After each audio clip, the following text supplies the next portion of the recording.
I know that a lot of us are using the reports of Zoom to do our attendance, so I just wanted to do a quick little tutorial to show you how you can alphabetize your reports and make attendance go a lot quicker. So once you click on reports, you go to usage,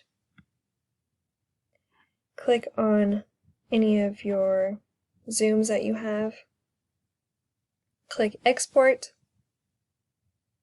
Once you see that it is exported, you will then go to Google Sheets,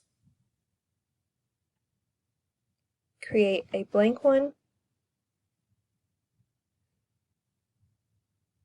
click File and Open, upload, and you can just drag your report.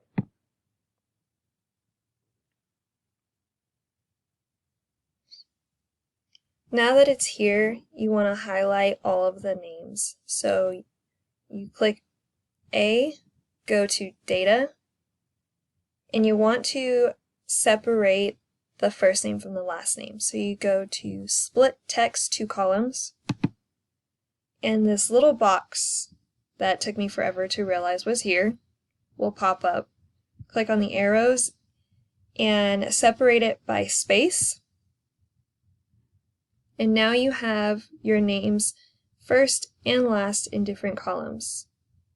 Now to make sure that you organize this by last name, because that's how our attendance is, you want to highlight by clicking on the B, holding it down, and going over to A. Click on Data once more, and click Sort Sheet by column B, A through Z. Now all of my names are alphabetized according to their last name.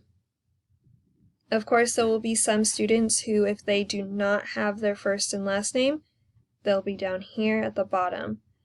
So I would highly suggest during your classes make sure that they have first and last name. And then that's it. And then attendance will go a lot quicker because our houses are pretty much in alphabetical order if you start with the first house of your grade.